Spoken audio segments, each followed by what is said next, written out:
Welcome back. Biashara Tuesday is still live on air and we are streaming on Facebook pia, KUTV Kenya. Ukifika pale, please comment, yeah?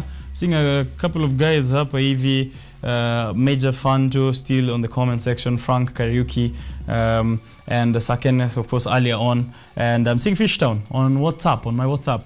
Asante sana mkuu for tuning in from the city of Angels. And continue also on Twitter at Richard_Okenye. I was going to come in with an intro and I forgot. Let's do this.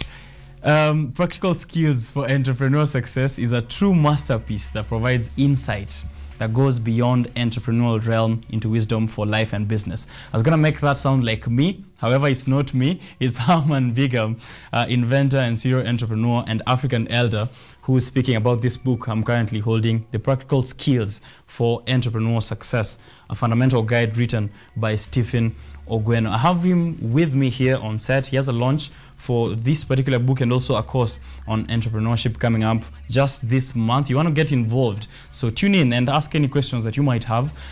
We just came from reading a story on book piracy that is highlighting Nakuru as the epicenter of book piracy, which is making authors like Stephen Ogweno lose a lot of money. So we're going to also get a feel of what he thinks should be done to curb piracy in this publishing industry. But first of all, before I preempt so much, welcome to the show. Good morning. Good morning. How are you? Doing well, doing well. How's your month? Kenyans are crying everywhere. Are you? Well, the month is busy for sure, yeah. And it's looking upwards, so yeah. I'm guessing it's also really busy for you preparing for your launch. Yes, exactly. There's that as well, so it's very busy on many fronts. But okay. Who are people coming to see on the 24th? An intro into, maybe an understanding of who Stephen Ogweno is. I know you've written a couple of books as well, and then we can get into a conversation on this. All right, so I'll do this very traditional. So my name is Ogweno Stephen. I'm an optimist, I'm an entrepreneur, I'm a visionary. I'm the founder and CEO of Sterling, which is a company I started 7 years ago that focuses on health, with a specific focus on non-communicable diseases. And now Sterling goes ahead to work in 9 countries in sub-Saharan Africa with 47 partners across the globe, working on improving health and literacy and access to diagnostics for non-communicable diseases like cancer, diabetes, obesity. Besides that, I've started other businesses, founded and co-founded, including Legacy Leadership Africa, which is primarily why I'm here today. So Legacy Leadership Africa is where we are raising a new generation of African leaders with a focus on young people, providing training, consultancies, and also mentorship for young people for the leadership. But I've also founded other companies like Info for Food, which focuses on developing new technologies to dry food and preserve food. Lifestyle Health, which is our startup in Rwanda that is very exciting. We could talk about that another day. We are rewarding people for being healthy. So that's a conversation for another day. Okay. And a few other sort of small enterprises here and there. Yep. You must be 75 years. Yeah, I know. With all the things that you've mentioned, I don't think the time that we have on Earth so far is enough for that. You have more than 24 hours? Well, everybody has 24 hours, and I tend to think it's a lot of time if you actually plan for it well. So yeah. Right. Legacy, which is why you're here. Is it also a part of this book that you're launching? Yes. So Legacy Leadership Africa is sort of the front where I run, my mentorship leadership acumen. So it's when we do books, and I do books and all other publications, they primarily run through Legacy Leadership Africa, and that is why I'm here today. So yes. All right. Practical Skills for Entrepreneurial Success. This is a guide for anyone who wants to venture into entrepreneurship. Is it a guide that is informed from your journey, or how did you get the inspiration to do this? So let's talk about the guide first. Okay. The guide part of it. Then we'll go into the book a bit. Yeah. So the book is centered around my life's experiences as an entrepreneur. Well, really, but also as a visionary as well. So I've, well, from the intro you had that I've started a few enterprises. So I've started a lot more, and some of them failed terribly. Nobody will think you failed, but how you confidently articulate it. Yeah, some of them failed terribly. I'd say 60% of the businesses or enterprises I started, failed in one way or the other, which is a good thing. But again, entrepreneurs don't want to talk about their failures. I tend to talk about them a little bit more because I think it's very important. It gives you perspective to what the African ecosystem is. So when I was writing this book, I thought I had a story to tell, and I had lessons to share from my life's experiences, from the businesses that failed, and then from those that succeeded and ended up blowing up. So I thought then it would be very useful, because I started to have people come to me say, hey, how do I start a business? How do I do it with the African context? Because again, we have a lot of global advice of how to do things, and you should do it this way. But when you come to Kenya or Africa in general, it's a bit different. You need to contextualize. It's very contextualized. So the book speaks from my personal experiences as an entrepreneur, and the lessons that I learned, and then what you could actually do. So it doesn't just stop with the big motivation hula baloo up there, but it goes down into what can I do today after reading like chapter 1 to start putting what I read into practice. Oh, it's a guide that goes to action immediately. Yes. So hence the name Practical Skills. All right. Now we're back at the top. Practical skills. You're saying it's for leaders and entrepreneurs. How's that? Yeah. So when I was doing the book, when I started to write it for entrepreneurs primarily. But as I went along, I found that the line is a bit blurred in terms of the lessons and the perspectives. So the book is sort of sectioned into 4 sort of major themes, if I may call it that. And these themes come from the mindset, starting up, developing, and then knowing when to scale and how to scale.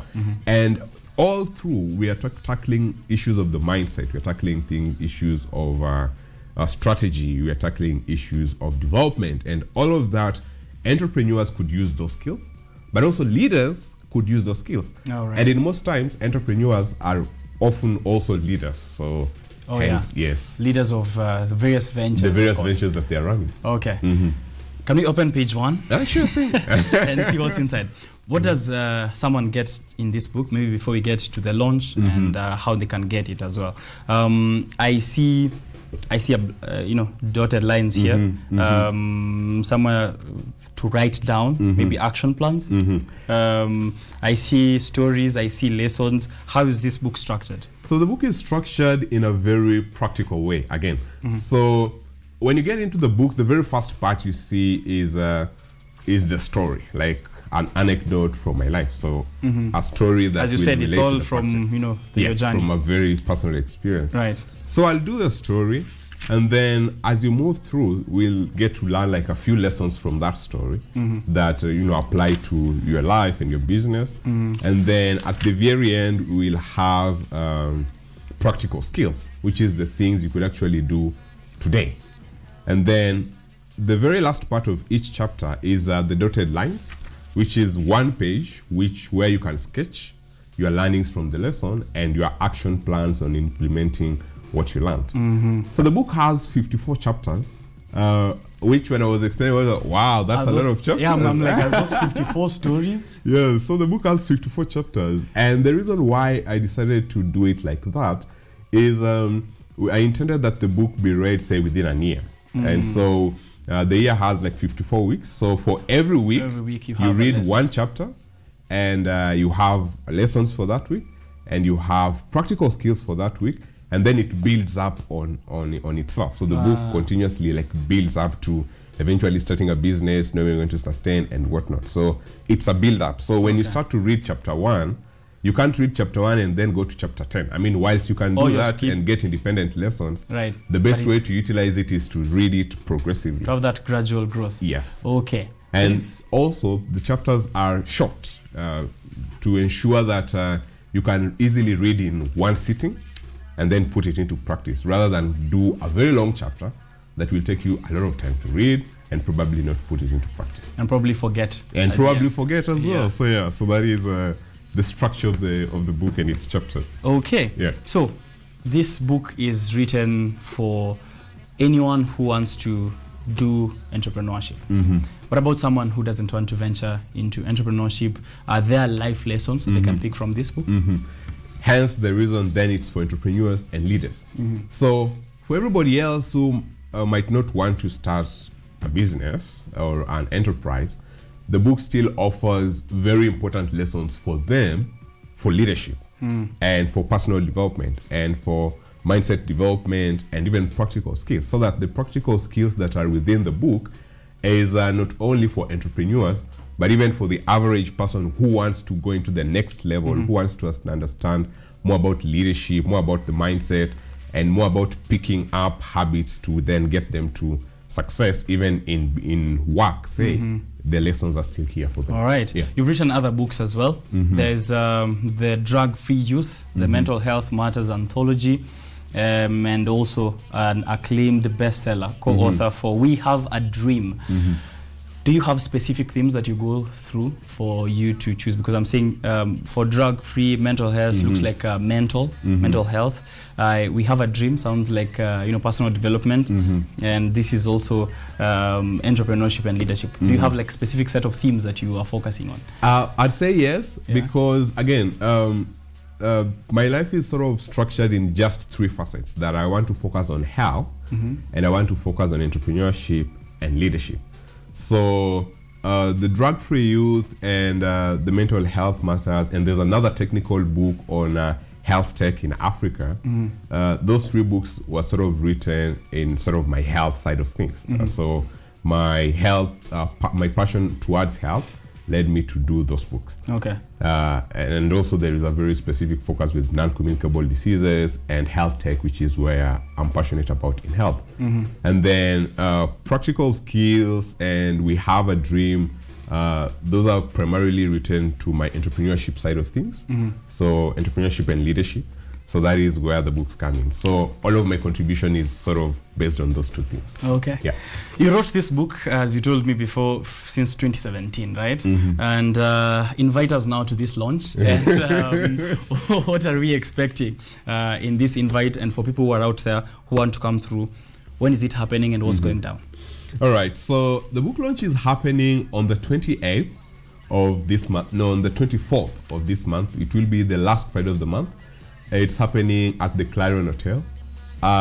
Unfortunately for the public, it's very much an invite-only event for the book launch, and then we'll have a series of launches that will be like public event kind of activities. But for the initial launch, it's an invite-only event where we'll be inviting various entrepreneurs, leaders in various sectors, inventors, and people who've contributed in one way or the other to the story, and a few mentors and mentees of mine as well.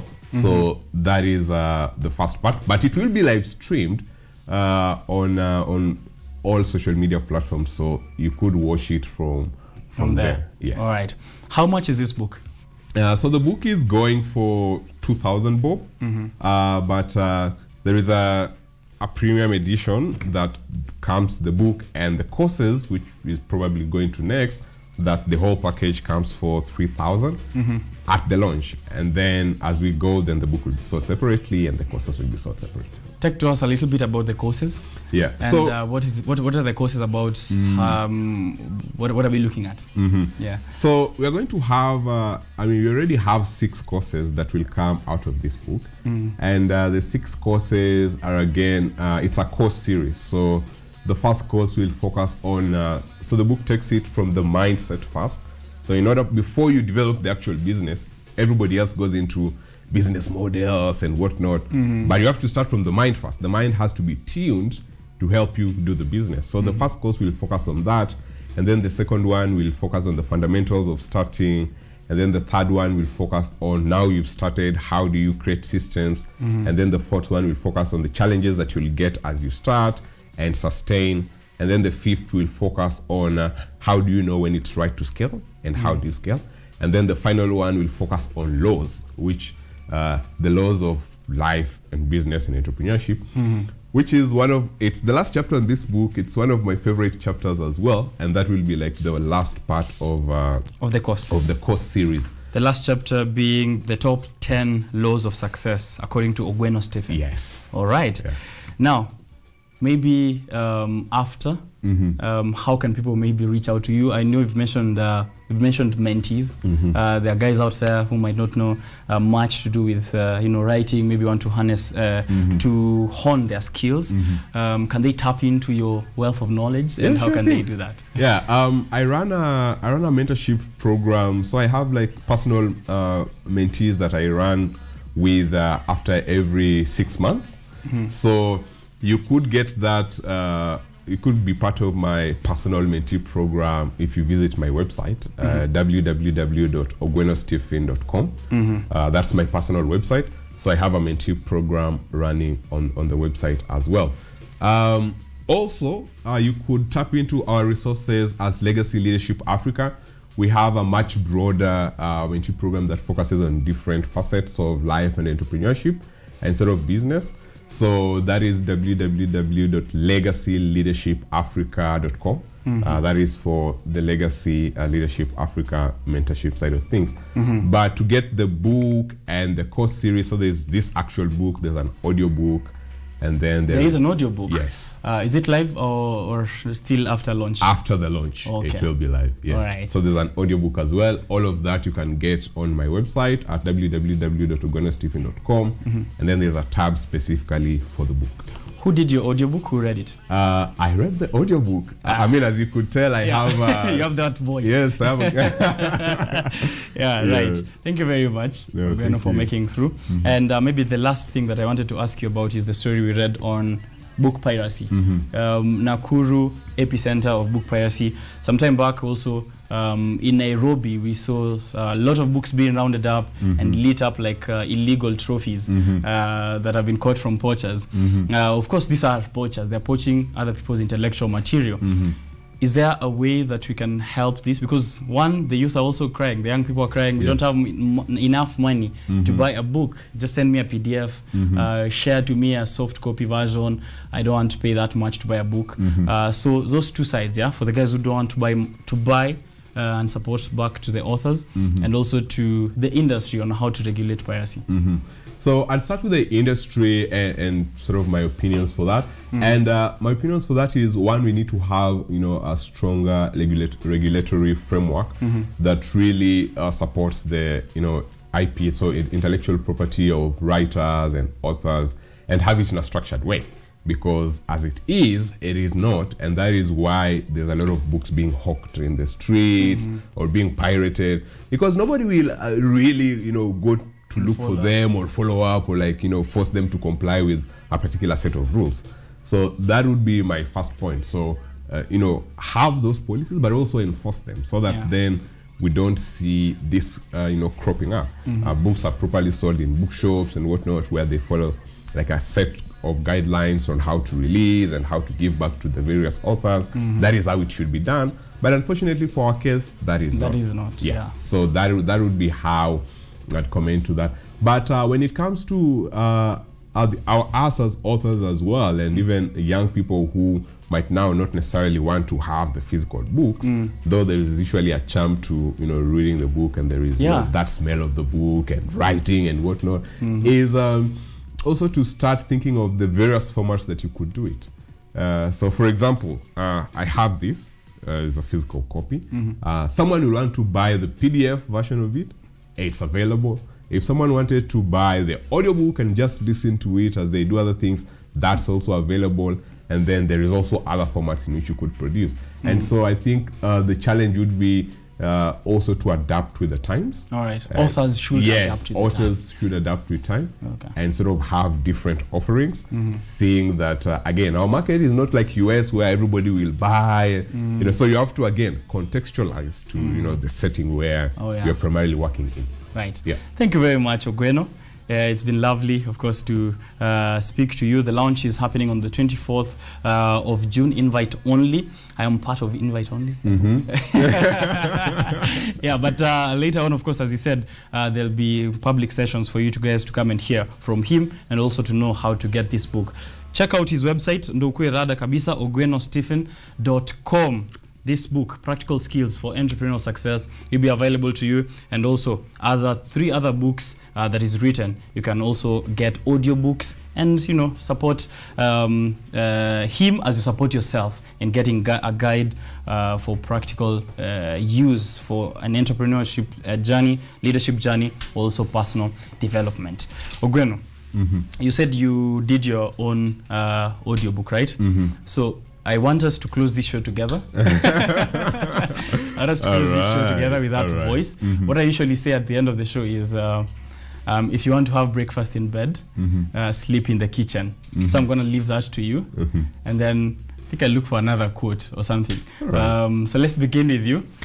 On that, you can say thank you for watching Biashara Tuesday. If you want to sleep, you want breakfast in bed, sleep in the kitchen. All right, so thank you for watching Biashara Tuesday. And if you want to sleep, if you want to do what again? If you want breakfast in bed. If you want breakfast in bed, sleep in the kitchen. All right, let's take that again. All right, thank you very much for watching Biashara Tuesday. And if you want to have breakfast in bed, then sleep in the kitchen. All right. Do not let education interfere with your schooling, or do not let schooling interfere with your education. Think about it. See you next week on Tuesday. Biashara Tuesday is out